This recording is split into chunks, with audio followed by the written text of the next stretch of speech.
Olá a todos, sejam muito bem-vindos a mais um episódio do Psicocast, podcast idealizado pelos acadêmicos de psicologia da Faculdade Uniflor de Alta Floresta. Hoje eu estou acompanhada das minhas colegas Flávia e a Keila. Olá, boa noite. E eu sou a Cassiele. E hoje vamos estar debatendo sobre um assunto que, apesar, que a gente diz estar um pouco saturado em meio à sociedade, mas nunca vai deixar de ser importante a gente conversar sobre ele, que é sobre ansiedade.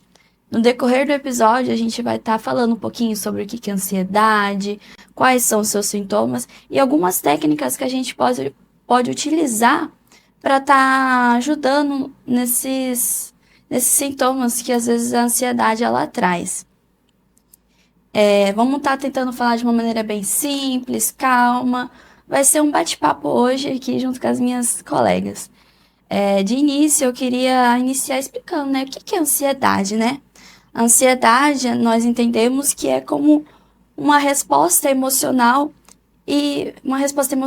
fisiológica e natural do corpo do ser humano. Então, a ansiedade, ela vai reagir diante de situações de perigo, medo, de estresse, problemas, tomadas de decisões. Ela vai funcionar como um mecanismo de defesa, de sobrevivência do ser humano. Quando a gente está, então, em situações de instinto, de sobrevivência, ou coisas que a gente considera importante, é normal que o corpo ele reaja com sintomas de ansiedade. Em níveis moderados, quando a gente fala sintomas de ansiedade, de certa forma, ela pode ser útil para a gente também, ela pode nos ajudar em diversas formas a ansiedade ela pode nos ajudar. Tanto uma questão de prova, uma questão de apresentação, de uma entrevista, ou de situações que vão exigir um tipo de organização e de cuidado. E por que eu falo isso? É porque, nesse sentido, a ansiedade, de certa forma, ela vai nos auxiliar. Ela vai dar um impulso, Ela vai estimular o indivíduo a ele entrar em ação, ele vai se organizar melhor diante desses tipos de situações.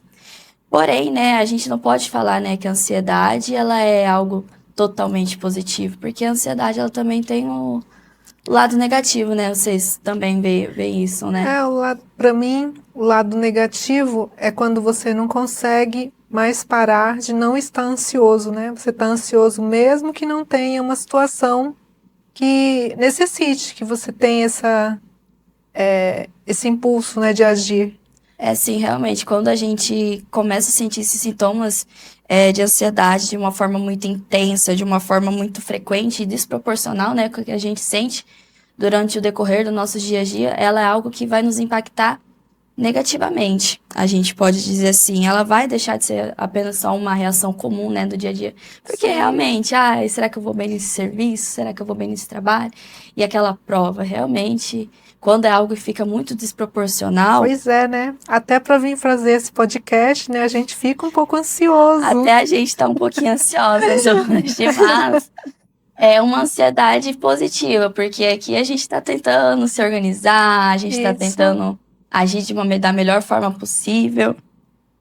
E assim, a ansiedade, ela vai se tornar, a gente chama ansiedade clínica, que é quando o quê? Que é quando a ansiedade ela vai se diferenciar de uma ansiedade do cotidiano. Ela vai ser uma ansiedade muito mais...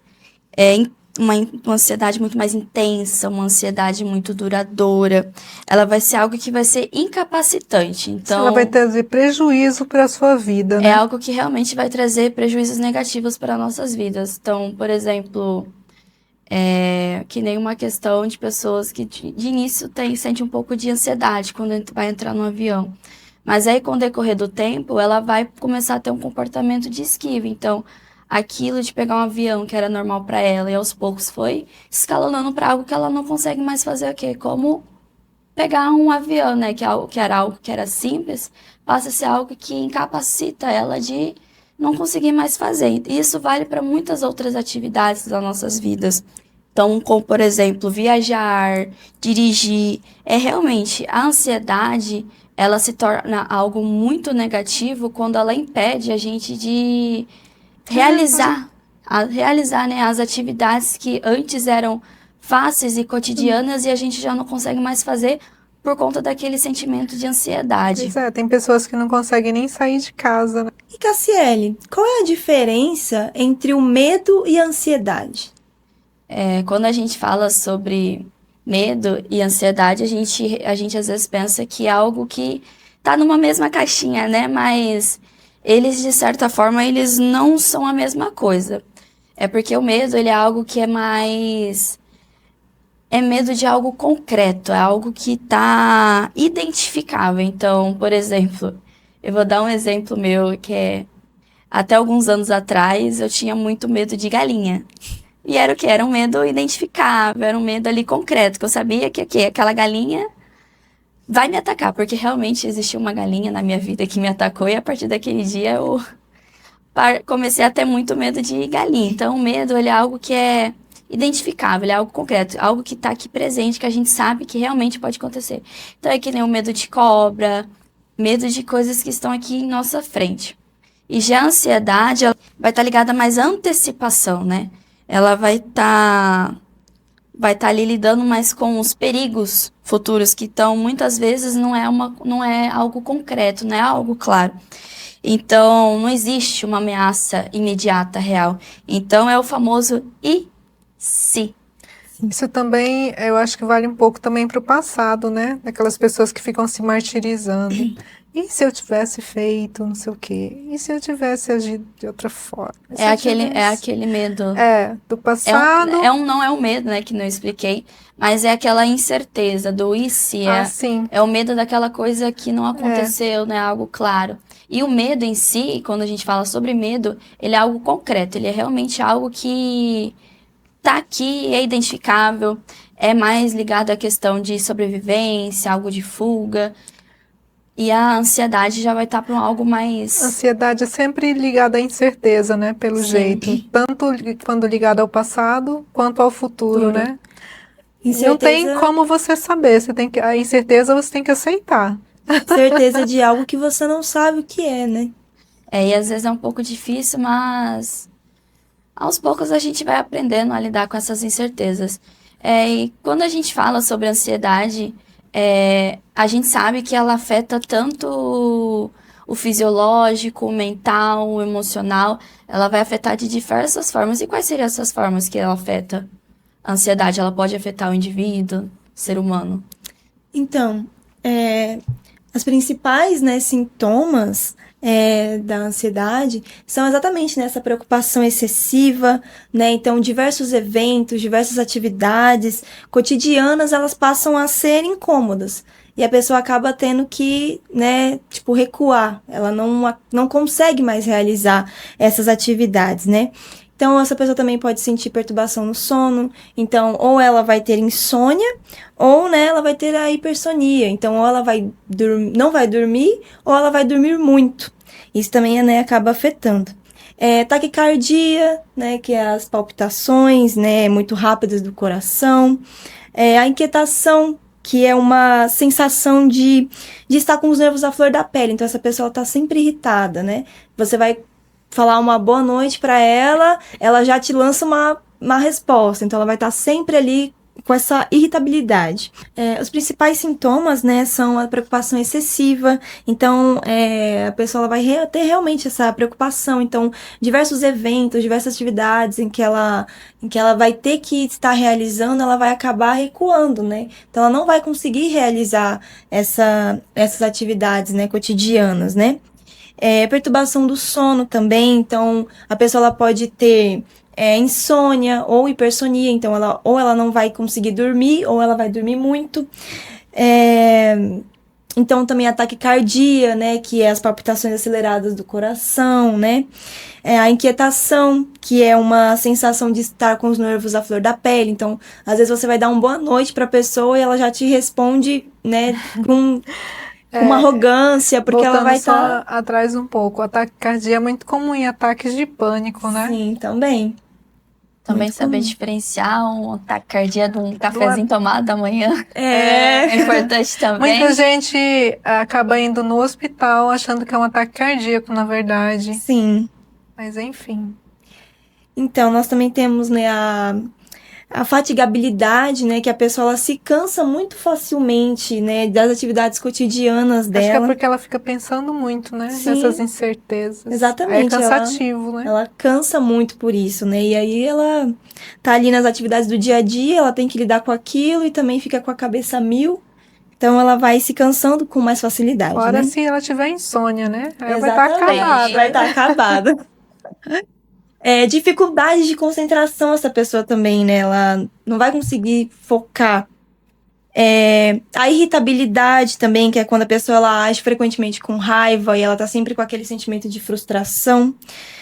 A hipervigilância também, que é o estado que nós ficamos, né? A gente procura o que tá nos causando ansiedade. Ela tá sempre atenta, né? Sempre ela nunca atenta, relaxa. ela nunca relaxa. Sempre vai estar procurando algo ali. Sim, então assim, o cérebro dela nunca vai dar aquela pausa, um descanso. Ela vai estar sempre procurando o que tá causando ansiedade, o que tá acontecendo.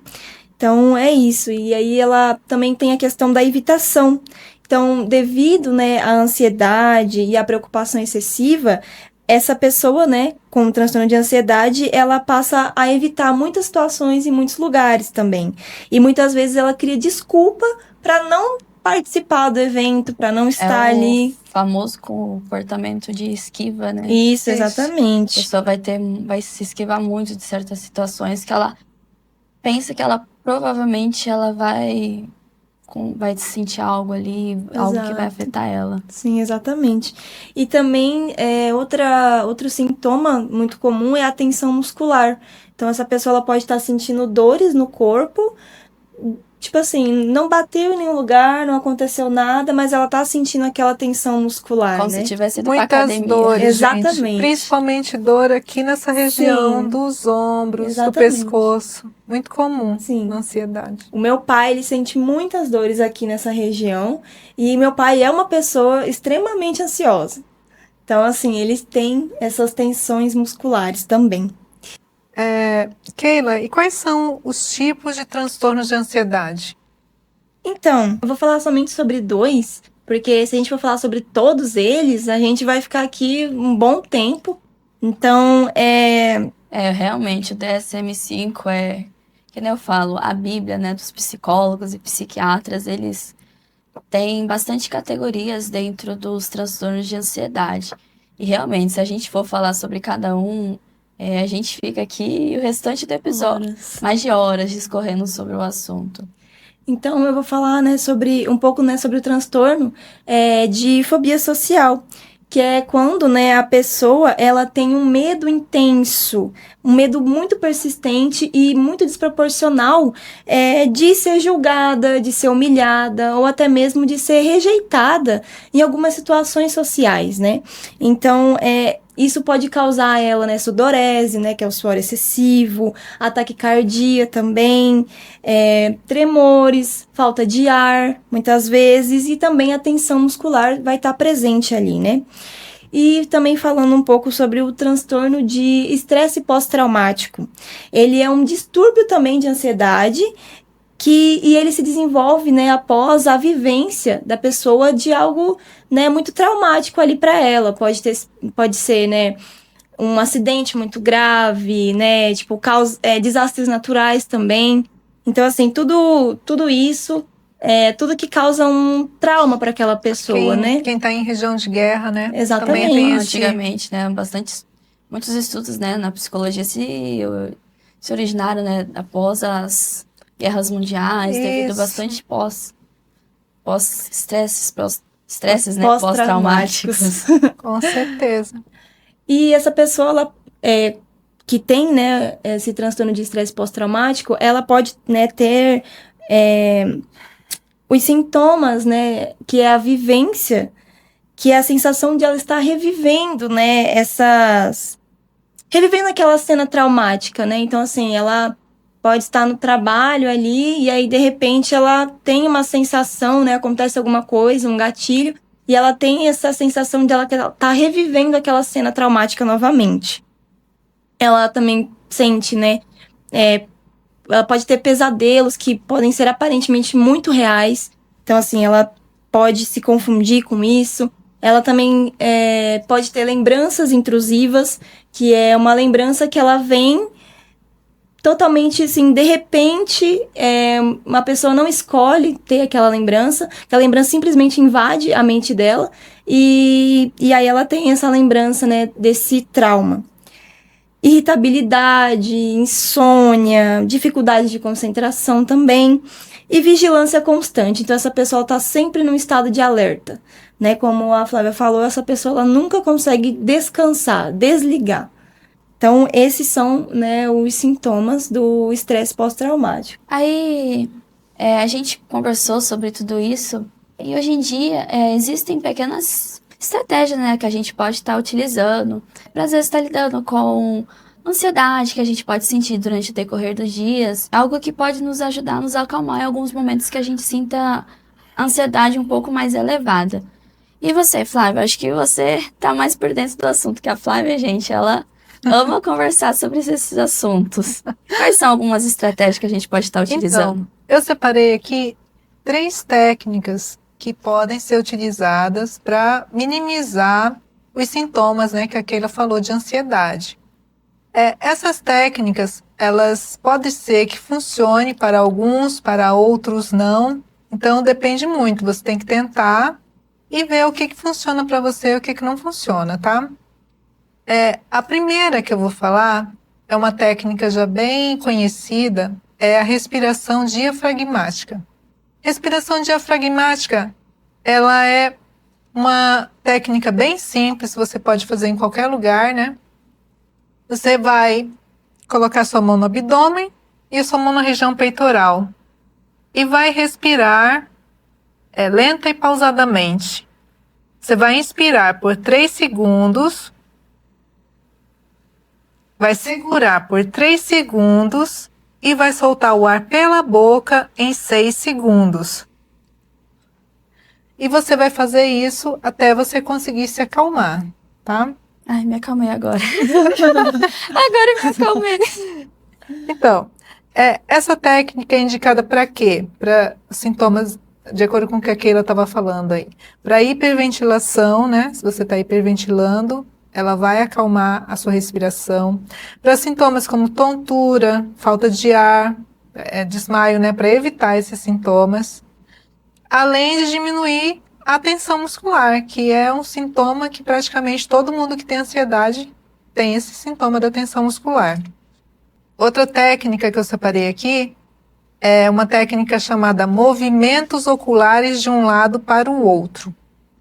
Essa técnica, ela tem um efeito relaxante para quem vivencia estresse e reduz o mal-estar emocional em casos relacionados a lembranças dolorosas. Então, o que você vai fazer nessa técnica? É o seguinte, você vai sentar, né? Num lugar calmo, princípio. Outra coisa, essa técnica aqui, a primeira vez que você for fazer ela, é para realmente ver se ela vai funcionar para você ou não. Então, você tem que estar relaxado. Você vai sentar no local, vai manter a sua cabeça sem mexer o máximo que você conseguir e vai movimentar os seus olhos de um lado para o outro, durante 30 segundos. Então, você movimenta os seus olhos como se você estivesse assistindo um jogo de ping-pong. O olho vai para um lado, vai para o outro, um lado, para o outro, durante 30 segundos. E aí você para. Aí, próximo passo é você fazer de novo, durante 30 segundos, mas aí você vai trazer para sua mente uma lembrança levemente dolorosa e vai monitorar se você está tendo alguma mudança física ou emocional.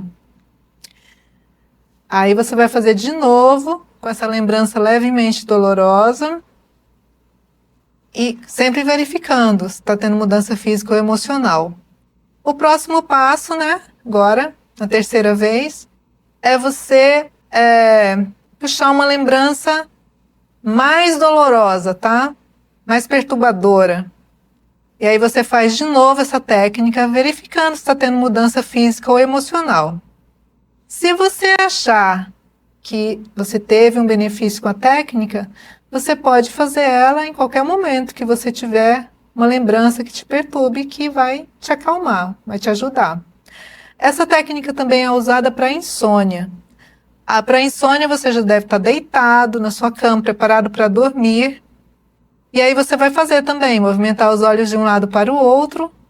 Mas aí, na sua mente, você vai estar apagando essa sua memória perturbadora, ou pensamentos, ou emoções que estão te perturbando, estão te deixando dormir.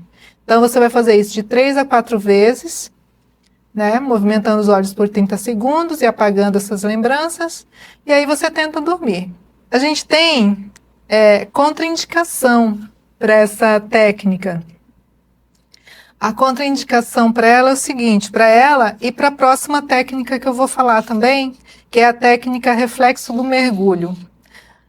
Se você tem alguma condição médica que afete seu equilíbrio, pressão arterial ou frequência cardíaca, em especial problemas cardiorrespiratórios, pressão alta ou gravidez, você deve consultar um médico antes de tentar essa técnica. Qual técnica? A do movimentos oculares de um lado para o outro e do reflexo do mergulho, que eu vou explicar agora. Essas duas técnicas, se você tem qualquer problema desses que eu citei, você tem que consultar um médico para ver se você pode fazer. Nossa, Sim. Que interessante. O reflexo do mergulho é também uma técnica interessante. Originalmente, ela é você mergulhar o seu rosto numa água muito gelada e prender a respiração. Porque foi comprovado que quando você faz isso, o seu corpo ativa uma reação de relaxamento do sistema nervoso e desacelera os batimentos cardíacos, então te acalma, acaba te acalmando. Mas aí, para ser mais prático, né, o pessoal fez uma modificação, que é uma toalha, você pode usar uma toalha molhada, só que ela tem que estar abaixo de 21 graus, ou então uma bolsa de gelo semi-derretida envolta numa toalha, que é para não queimar a pele, né, não machucar a pele. Você vai pegar a toalha ou a bolsa de gelo e encostar na sua testa ou na sua bochecha e vai prender a respiração, o máximo que você conseguir, para acalmar o seu sistema nervoso e você conseguir relaxar.